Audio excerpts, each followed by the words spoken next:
going to start by playing that game. You know the game Would You Rather? No, that kind of conversation starter. So let me give you a few. Would you rather give up showering for a month or give up the internet for a month? Give up the internet? Anyone else? You'd give up the internet rather than give up showering? Anyone want to go the other way? You would go internet rather than showering? I shared a room with him this week. He is stinking anyway. So. What about if for the rest of your life, right, would you rather that your hands kept on growing or your feet kept on growing? Hands? Hands or feet? Feet? Would you rather, I think this one's harder, would you rather lose all of your earthly possessions, all of your money, all of your valuables, or would you rather lose every photograph that you've ever taken? That's a hard one, right? Stuff or memories. Let me give you one more. You're going to have to listen to this one hard. Would you rather be a parent to 100 children, have billions of pounds, but never really be satisfied, and to have no one at your funeral? So let me say that again. Hundreds of kids, billions of pounds, never really satisfied, and no one come to your funeral? Or would you rather have been a stillborn baby? Now you may say that that is provocative, you may say insensitive, right? Because some of us in this room have had the agony of a stillborn baby. But that would you rather is actually taken straight from the book of Ecclesiastes. Have a look at chapter 6 and verse 3. Chapter 6 verse 3 says this: a man may have 100 children and live many years. Yet no matter how long he lives, if he cannot enjoy his prosperity and does not receive proper burial, I say that a stillborn child is better off than he. Is it better to be breathless at birth or to be restless having lived? It's an interesting question. Here's a man, right? 100 kids, billions of pounds, seems to have massive family, massive amounts of money, but there is one thing that has escaped him. Joy. Rest. You can imagine him living, right? 99 kids. Surely one kid more. That will make me complete. And in some ways he's insane. Who'd want that many kids, right? One's enough for me at the moment. Maybe one more. Or he's got all this money and he's thinking, maybe one more billion will make me satisfied. But the more he chased rest, the more restless he became. He was chasing the wind. And when life eventually brought him death, despite having a proper massive family and despite having a proper massive bank statement, verse 3 says he did not receive a proper burial. See, just as no amount of money will give you enjoyment, so too no amount of money will guarantee that you are loved. Imagine this man, right, with prosperity. Guaranteed during his earthly life he had people hanging off him for his money. And yet none of them bothered to turn up at his funeral. People loved his money, they did not love him. And so not only was his life without rest, but his death was without honour. He had everything. No. He had nothing. And so halfway through verse 3, in chapter 6, it says, the stillborn child is better off than he. It comes without meaning, it departs in darkness, and in darkness its name is shrouded. Though it never saw the sun or knew anything, it has more rest than does that man. Why is the stillborn child better off than this man? Because it has more rest. He says it is better to pass on life entirely than to waste your life chasing the wind. Better to never have lived than to live without rest. Now, is that would you rather provocative? Yes. Is it insensitive? Maybe. But the preacher in this book is desperate to confront you with this question. Will you get to the end of your days and find that you've had no rest in life and no honour in your death? Will you get to the end of your life only for you to conclude, it would have been better off if I had been stillborn. Now, given that you have breath in your lungs, and especially this morning, if you feel like you have no rest, then the preacher here is desperate to ensure that you do not waste your life chasing the wind. And so we're going to look at three kind of would-you-rathers this morning. The first one is this one. Is it better to be a restless man or a stillborn child? I think that's the first blank in your sheet. A restless man or a stillborn child. And he's getting at this thing where we think that life will get better if we have more stuff. So read with me from verse 8 of chapter 5. Go back to where we pick up from last week. Chapter 5, verse 8. If you see the poor oppressed in a district and justice and rights denied, do not be surprised at such things. For one official is eyed by a higher one, and over them both is others higher still. The increase from the land is taken by all. The king himself profits from the fields. Now, interesting to note just there briefly, often people get rich by oppressing those beneath them. Right? Don't be surprised if you see that in this life. But keep reading, verse 10. Whoever loves money never has enough. Whoever loves wealth is never satisfied with their income. This too is meaningless. As goods increase, so do those who consume them. And what benefit are they to the owners except to feast their eyes on them? The sleep of a labourer is sweet, whether they eat little or much. But as for the rich, their abundance permits them no sleep. I've seen a grievous evil under the sun, wealth hoarded to the harm of its owners, or wealth lost through some misfortune, so that when they have children, there's nothing left for them to inherit. Everyone comes naked from their mother's womb, and as everyone comes, so they depart. They take nothing from their toil that they can carry in their hands. This too is a grievous evil. As everyone comes, so they depart. And what do they gain? Since they toil for the wind. All their days they eat in darkness, with great frustration, affliction, and anger. Now again, pause briefly here before we read on. We notice that often people get rich by oppressing those beneath them. Here what you see is those who oppress people to get rich, or those who want to be rich, end up being oppressed by their money. And more money, more problems, as the song goes. It doesn't satisfy, they want more. It robs them of sleep, they get anxious, they hoard it, it harms them. They gain it, but they lose it. They die and they can't take it with them. Think, if I get money, it will satisfy. Now, if you get money, you'll get problems. It will oppress you. Now, skip down to chapter 6, verse 7. We're going to miss out these middle verses and then come back to them. Chapter 6, verse 7. Everyone's toil is for their mouth, yet their appetite's never satisfied. What advantage have wise over fools? What do the poor gain by knowing how to conduct themselves before others? Better what the eyes see than the roving of the appetite. This too is meaningless, a chasing after the wind. Whatever exists has already been named, and what humanity is has been known. No one can contend with someone who's stronger. The more the words, the less the meaning, and how does anyone profit?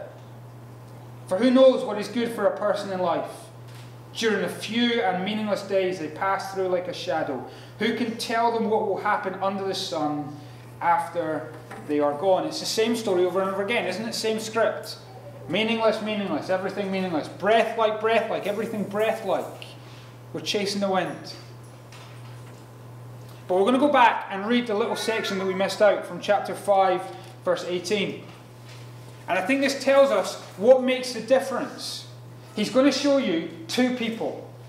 And what you're going to see is these two people both have a lot of stuff. It says they lack nothing when it comes to stuff.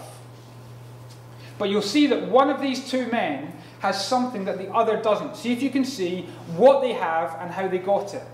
So come back to chapter 5, verse 18. This is what I have observed to be good, that it is appropriate for a person to eat, to drink, and to find satisfaction in their toilsome labour under the sun during the few days of life God's given them, for this is their lot. Moreover, when God gives someone wealth and possessions and the ability to enjoy them, to accept their lot and to be happy in their toil, this is a gift of God. They seldom reflect on the days of their life because God keeps them occupied with gladness of heart. Now here's the other one, chapter 6, verse 1. I've seen another evil under the sun, and it weighs heavily on mankind. God gives some people wealth and possessions and honor so that they lack nothing their hearts desire, but God does not grant them the ability to enjoy it. And strangers enjoy them instead. This is meaningless, a grievous evil. Now look at these two men, right? What do they both have? Money and wealth, and a lot of it. Both of them have a lot of stuff to the point where they lack nothing. But there is one of these guys that has been given something. What have they been given? Happiness. The ability to enjoy that stuff. Who has given them it? God. You've got to notice that these are two different things. The stuff that you have and the ability to enjoy them. We make the mistake of thinking that they are contained within the same thing. Let me give you some examples. We think that if we buy a new hoodie, or if we roll another joint, or if we unwrap a present, or if we unbox an Amazon delivery, or if we hoard another item, or we buy another takeaway, or we have another child, or we hit another milestone, that that thing will bring us joy.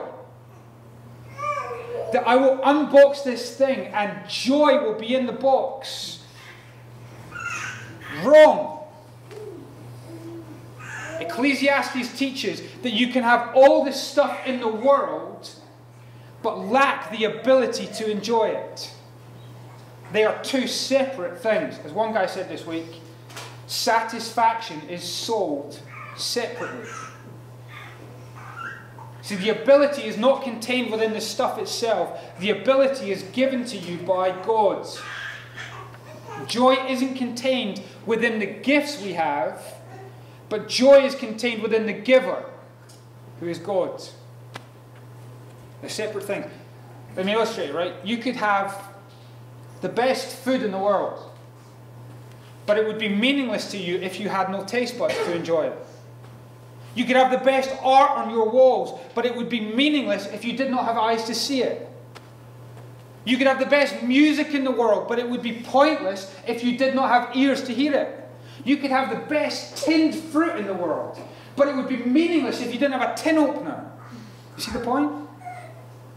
You could have all the stuff in the world, but if you do not have in your heart the ability to enjoy it, then it is meaningless. And that ability is not something you can graft for. It is something that only God can give. The difference between these two people is not the stuff that they have, but the heart that they had. And so for us to have joy, what is necessary is not a change in our stuff, or not a change in our circumstances. What is necessary is a change in our heart. Rest will not come delivered to your door by Amazon. Rest will come delivered to your heart by God. And God has done this so that you would realize true joy can only be found in Him. If you are looking for rest in this world, if you are looking for enjoyment in this world, and you are not looking for it in God, then you will chase the wind until the day you die. So if you are restless this morning, joyless this morning, Jesus says to you, come to me, all you who are weary and heavy laden, and I will give you rest. And as He says that to you, maybe you need to say to Him, Jesus, help me to stop chasing the wind. Change my heart and give me the ability to enjoy what you have given me. Right? The restless man, the stillborn child. What's better? Only one had rest. We think life will get better if stuff increases. No, no, no, no. You need God to give you the ability to enjoy whatever you have. Now that can feel heavy, right? That would you rather. And you would think, oh, maybe Ecclesiastes is going to get lighter. Not so much. Look at the second one. The second would you rather comes chapter 7 verses 1 to 6. Let's read that together. A good name is better than a fine perfume, and the day of death better than the day of birth. It's better to go to a house of mourning than to a house of feasting, for death is the destiny of everyone. The living should take this to heart. Frustration is better than laughter, because a sad face is good for the heart. The heart of the wise is in the house of mourning, but the heart of fools is in the house of pleasure. It's better to heed the rebuke of a wise person than to listen to the song of fools. Like the crackling of thorns under the pot, so the laughter of fools. This is meaningless. Here's his next would you rather. Would you rather go to a funeral or a feast? Funeral or feast? Now he's attacking the thing in us that thinks the thought of death will make our life worse. But he wants to teach us that your heart needs to learn from death. Now the choices in that section we've just read, they almost sound laughable. You'd almost want to read that saying that the opposite is true. The day of birth is better than the day of death, isn't it? Or a feast is better than a funeral, or laughter is better than frustration, or pleasure is better than mourning, or songs are better than rebukes. Imagine you're driving up Howden Hall Road, right? You're driving up the hill, and you've got some time to kill. You are going to go left into the Toby Carvery for a feast, rather than right into Morton Hall Crematorium for a funeral, aren't you? Feast or funeral. I know which one I'm choosing every single day of the week. And the reason I go Toby rather than Crem is because I do not want to think about my death. But the preacher here says that the best answer to death is not to escape the thought of it, but to be educated by it. He says you will never truly live until you have learned from death. You will never truly be wise until you have learned from death. And why is that? I love verse 1, chapter 7, verse 1. A good name is better than fine perfume.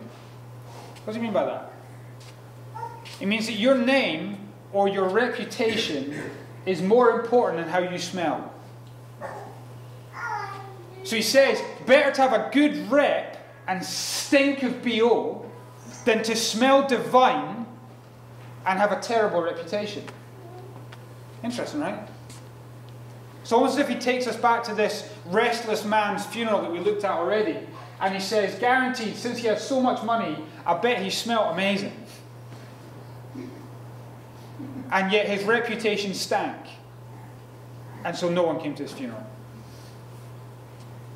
Coming to terms to the fact that one day, maybe one or two people will stand up in a crematorium and say something about your life should influence how you live today. Because on that day, it will be your name, your reputation, that will determine whether people come to remember your life or not. On that day, it will be more about your character than your cash. That is why the second half of verse 1 is important. It says, the day of death is better than your day of birth. And Fons is up north just now, right? With her daughter Jamie Lee in the middle of labour as we speak. If you were to ask Jamie Lee just now, what is going to be better, your baby's birth or your baby's death? Ecclesiastes says the day of death is better than the day of birth. Why? He's saying that because the day of your birth only speaks about potential dreams of what you might be. Whereas your day of death speaks about exactly what you have been. Your day of death will give a better valuation of your life than your day of birth. Now, in my role, I've done loads of funerals. I've done funerals for football players where thousands upon thousands of people have lined the streets, and I've done funerals for homeless addicts where it's been me, a coffin, and 3 other people. I could teach you stuff from funerals. But the funerals that for me have been amazing have been the ones where the person is now in a coffin, in their life, entered the house of mourning and saw that they were going to die. And in their life, they entered the house of mourning on the day that Jesus died upon a cross, and they saw in Jesus' life and death something that can bring joy to a crematorium. It says in those verses we read, a sad face is good for the heart. You need to look at the day of mourning that was Jesus' death. It should make your face sad because you see a man dying a death that he did not deserve. But that sad look on your face can make your heart glad as you see a man die a death he did not deserve, so that you do not have to suffer a hell that you deserve. He entered the house of mourning so that you can be brought to his eternal house of feasting. Now, third comparison. Third, would you rather. We're going to look now at chapter 7, from verse 7 to the end, where he contrasts, now, would you rather be wise or foolish? Would you rather have wisdom or folly? Let's read from verse 7. We're going to read to the end of the chapter. It's quite long. But stick with it, all right? Chapter 7, verse 7. We're going to read to the end. Some great wisdom in here.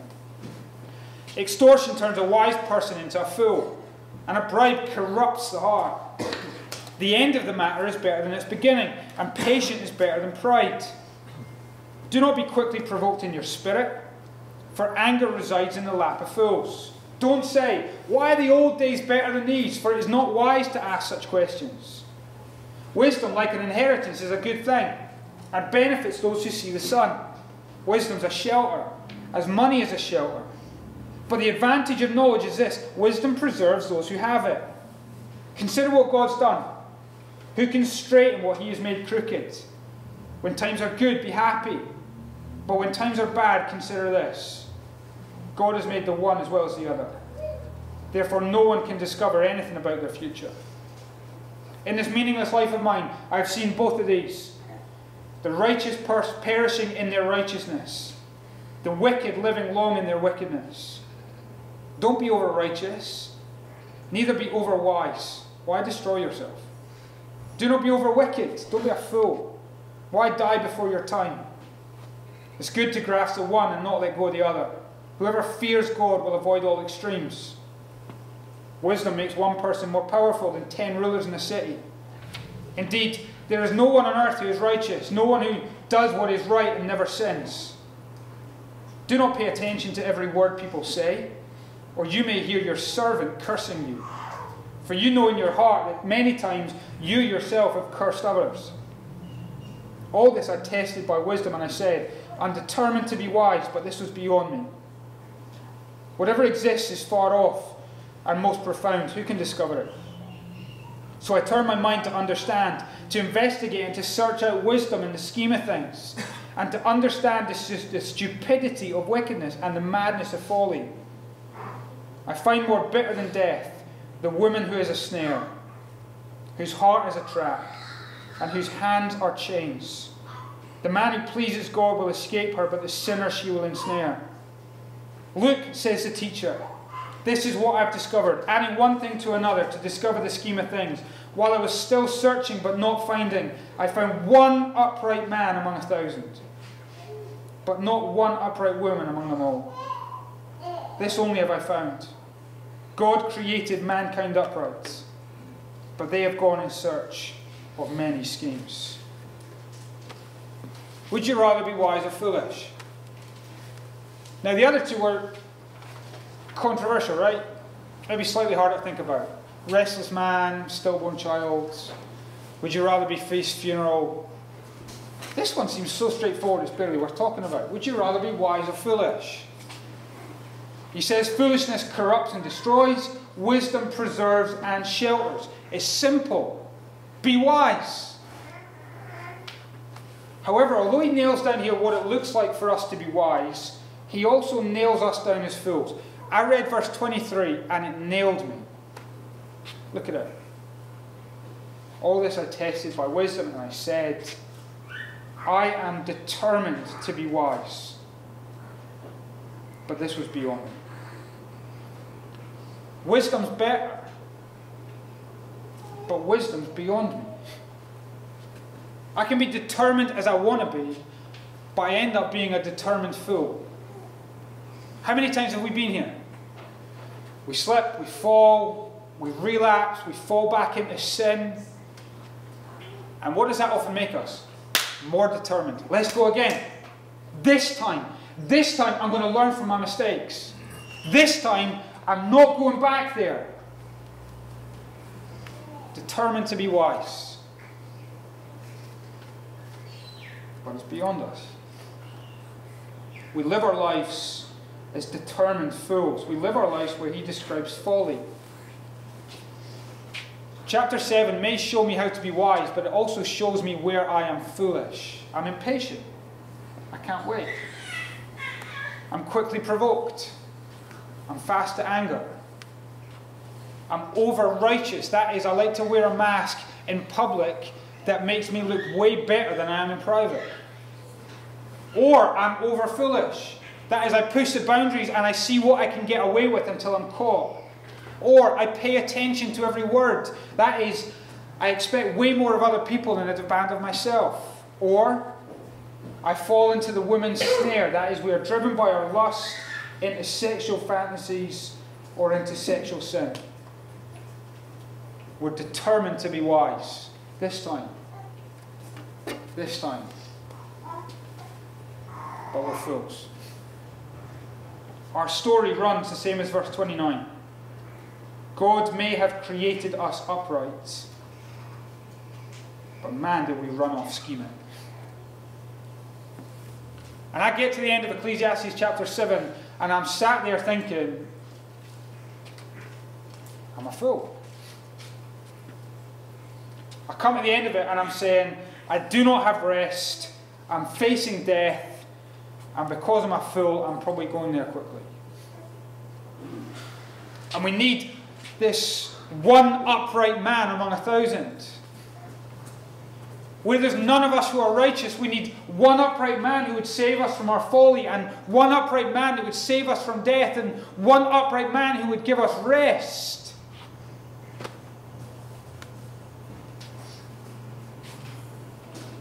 So one of the reasons I love Peter in the New Testament is because he's a determined fool like me. Wasn't Peter like that? This time, Lord. Even if everyone else forsakes you, I'm going to be there. Everyone else will run away. But you know who knew better than Peter? Even a cockerel knew better than Peter. 3 times it cried to show the 3 times that he might have been determined, but he was a fool. And yet after the resurrection of Jesus, Peter said these words: Christ suffered once for sins, the righteous for the unrighteous, to bring you to God. He was put to death in the body, but made alive in the spirit.